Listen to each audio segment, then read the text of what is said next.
Hey everybody, I'm William Green. I'm here with Stephen Van Kampen Lewis. I'm in Colorado, Stephen's in Texas. Very different worlds, but we got lots of stuff to show you today. Yeah, it's been a while since we did one of our chats, so we figured we'd catch up after your travels for over the summer, and just the usual chit chat. Got a few things to show and kind of go from there. Yeah, it's an exciting day for me. So I guess the first thing that I'll show are my seedlings because this is like kind of just wow, this just happened. So 2014, I got a little package in the mail, something like this. Grew up these Cattleya rexes to adult, crossed a couple of them, and here we are 8 years later, 8.5 years later. The seedlings from that first cross have just arrived today. These are from Meyers Conservatory, and we're gonna do the grand unwrapping here, the unveiling. So can you see here? Here they That's are. pretty cool. There's the roots. Oh wow, look at Look at that. that. Not too shabby on the That's roots crazy. there. And then the other side, we have the actual seedlings here, so you can see them kind of like that. Those are pretty big. And They're okay, yeah. you sent those seeds out about two years ago? Yeah, these are just over 2 years in flask.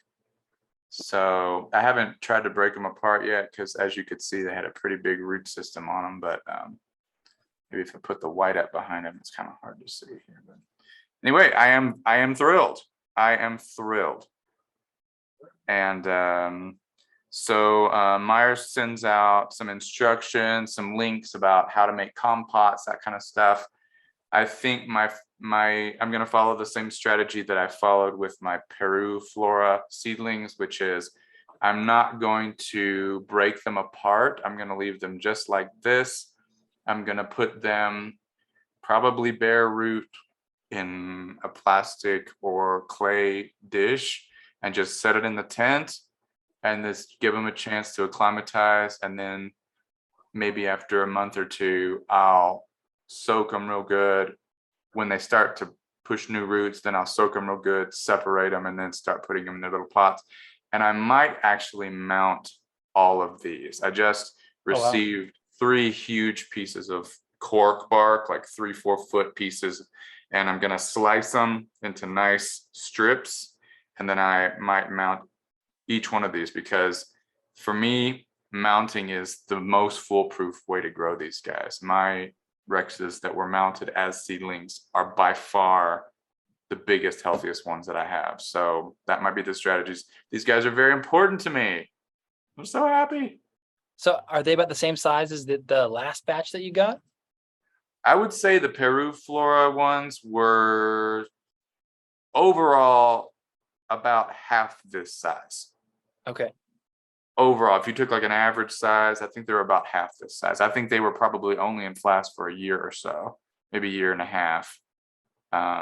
These are already starting to put on some larger, even one of them's got like the first beginnings of a pseudobulb popping out there. So, So and it seems that's like these being sort of head and shoulders above the last batch that you got, the original 2014 batch, plus your right. experience with those.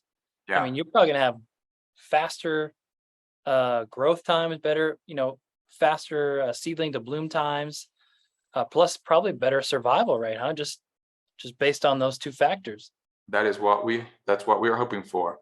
5 years really wasn't that bad for Cattleya, any Cattleya, right? So Yeah. from 14 to 19, my first blooms were in 19. So I don't even know how much faster we can get, maybe 1 year, something like that. But Yeah. yeah, I'm super stoked to get these. And to everyone who ordered a flask of these, thank you. Please stay in touch because I want to know how yours are doing and we can compare notes. Hopefully, this group is slightly easier to grow than the last group, but we'll see. And I assume that you're gonna require that any awarded plants from these are called William Green 1, William Green 2, William Green 3. Absolutely not. No, if you are willing to take these on, they are all yours, buddy. That's cool. That's really exciting. Are you going to put any of those in your I mean, obviously you have the tent, but you are also growing some seedlings in that big greenhouse. Are you going to throw any of those over there? I might. Yeah, at this point, I have no shortage of seedlings. So I've got a couple of compots of the Peru floral ones over there. They seem to be doing okay. And so winter will be really the test, because the greenhouse gets pretty chilly in the winter. It can get down to the 50s, and the daytime temps on a cloudy day, for example, might not get above mid 60s or something, right? So like seedlings might be more able to handle that than adult plants, but yeah, I'm willing to try, because again, anything that they're able to survive, hopefully, if they ever do make it to bloom size, then we're working towards easier to grow plants. So Yeah, as you get them farther and farther away from those original jungle collected plants, however many generations ago that was, exactly. the strong ones survive in cultivation and hopefully make stronger ones. Yeah, I met with a Cattleya grower in England actually, and I was like, he had a big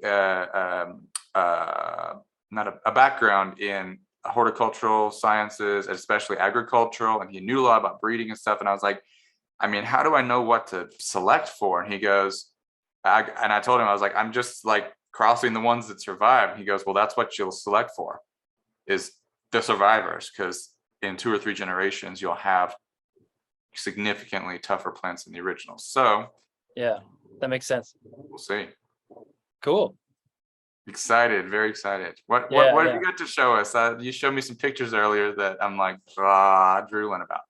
So yeah, I got a division of Cattleya hardyana, which of course is Cattleya dowiana by Cattleya varsavixii. So it's a primary hybrid and it is a natural hybrid.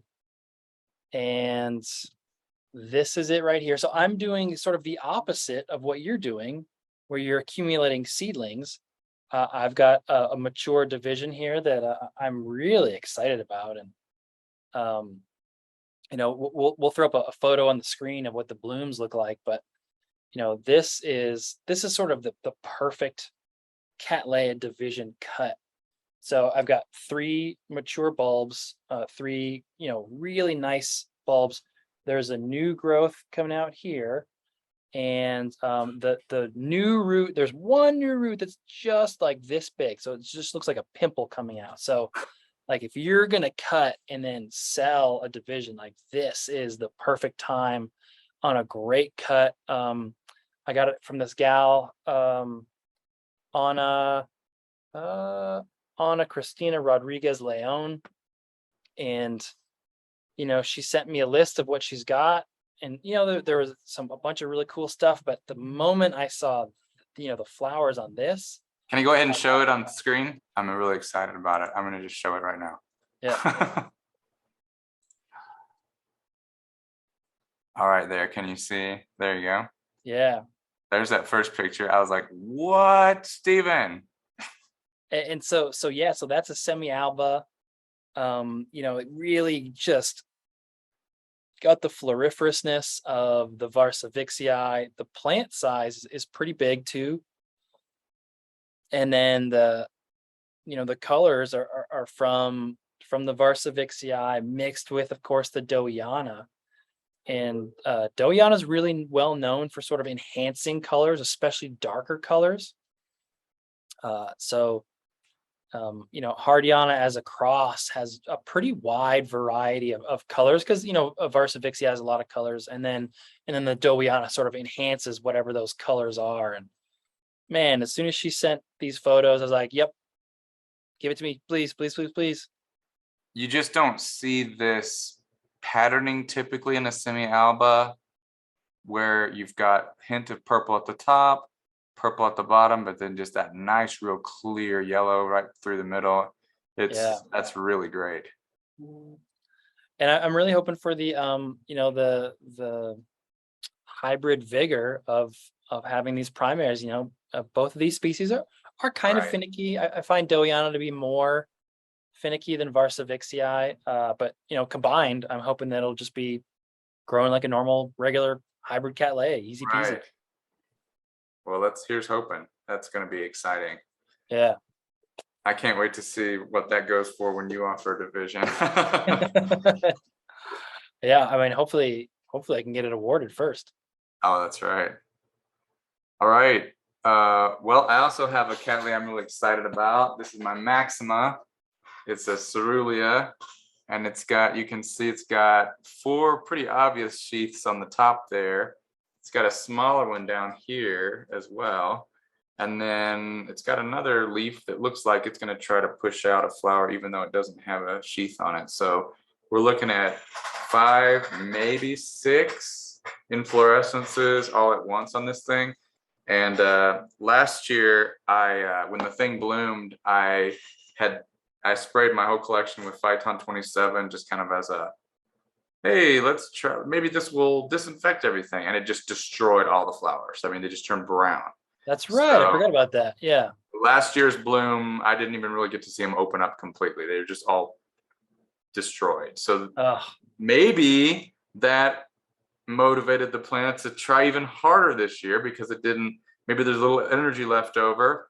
So yeah, these they're all about this far up into the sheath, and this sheath actually right here is already split open. So I'm just excited. I don't know what we're gonna have here. I mean, Maxima typically puts out several per spike, right? Yeah. Oh yeah. Yeah. You can get a whole bunch. That's a sort of a shorter statured one, and so that means it's going to be one of the highland varieties.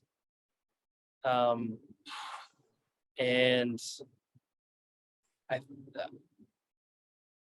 you could probably at least get 5 or 6 blooms. I can't remember what the maximum blooms on Maxima Highland variety actually is. It's going to be exciting. Your whole grow tent, maybe even your whole room, will smell really nice. Good. Looking forward to it. Yeah, should be cool. I'm glad that it rebounded and that Phyton only injured the flowers and not the plant itself. Right. So that's going to be exciting. So I'll be definitely posting that soon. Cool. Well, I've got a Cerulea of my own here. This is one. This is sort of a cautionary tale, and it's Leoloddiglossa. So this comes from Fred Clark. And oh, nice. Leopoldii, which of course is now Tigrina. And then Leoloddiglossa is Leoloddiglossa by Amethystoglossa. So there's 3 species in this cross. And this is a small bloom. I mean, all of those have a lot of flowers typically, but this is a bifoliate, and it's one that I got a division of some years ago, and you can see that the growth stayed small for a long time and then shot up. But even though this plant is a good size, and I've got actually 3 leaves on this newest growth, it's still not able to put out the number of blooms that it should. And that was due entirely to repotting at the wrong time. So a friend, she just cut it off and gave it to me, and I was like, and she even asked me, she's like, hey, this isn't the normal time that you want for divisions. Are you cool with that? And sometimes experienced growers make dumb mistakes. I was like, yeah, that's not a problem. Sure. It'll recover. I know, I'll be fine. This might be 5 years where they stayed you're small, kidding. and then the back bulbs were all dying off.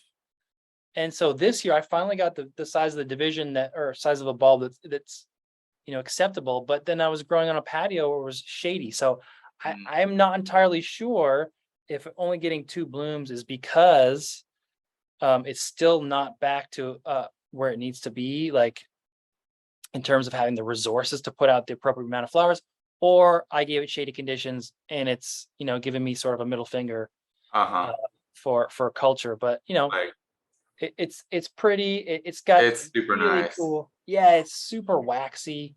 Um, and Beautiful it's little got, spots there, especially yeah, in a little Cerulea. It's spots. cool to see that.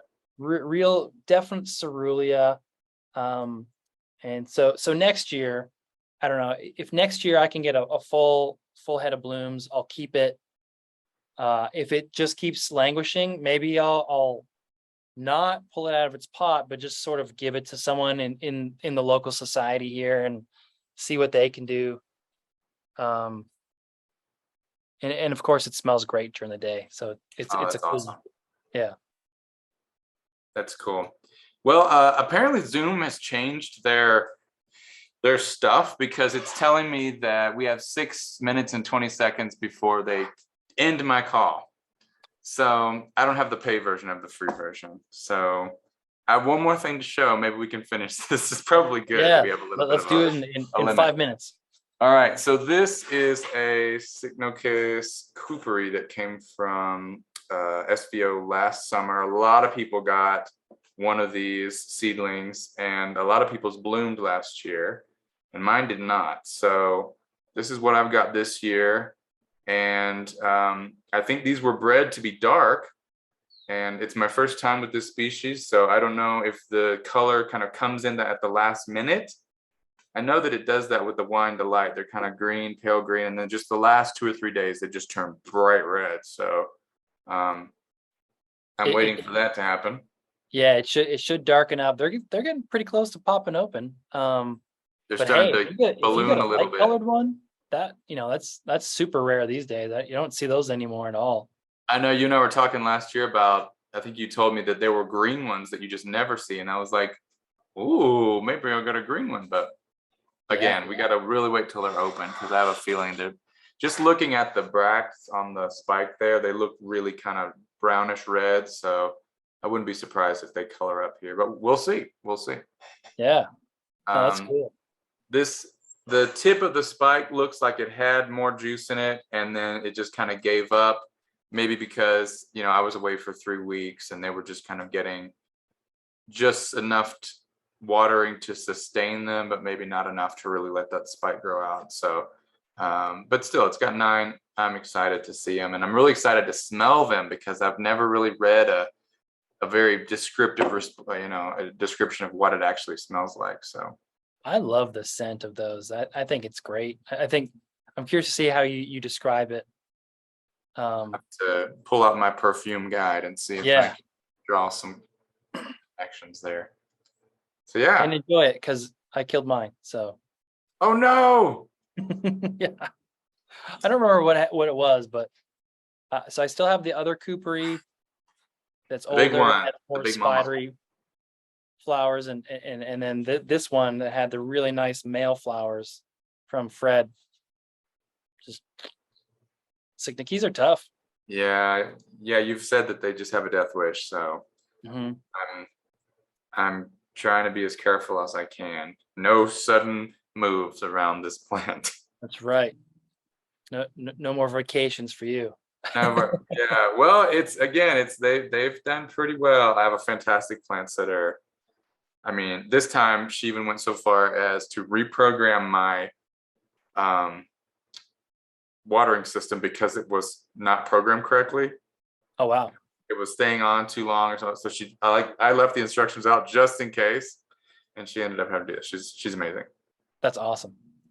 So yeah, well, that's exciting. I look forward to seeing what you've got coming, and I'm excited to see these guys welcome me home after kind of a summer of Rex after Rex after Rex, but not really anything else. Fall is really when my collection starts to get interesting. The bulbos bloom and the catasetums. Yeah, I'm excited to see your Mormades and or your Mormodia, and then your Closedums, and then maybe that was it the Grace Dunn hybrid that you I've got got? 3 Rebecca Northens. Yeah, so that's going to be interesting to see what they do. I don't have Grace Rebecca. Dunn. They offered Grace Dunn this year, and I was so close, but I decided not right now, maybe later. Yeah. You're gonna need another tent soon. Nope, nope, nope. This fall, I'm gonna sell some stuff this fall. I'm gonna make space. Nice, nice. Well, how much time do we have left? 2 minutes. All right, got enough time to sign off, and maybe we'll start thinking about our next chat too.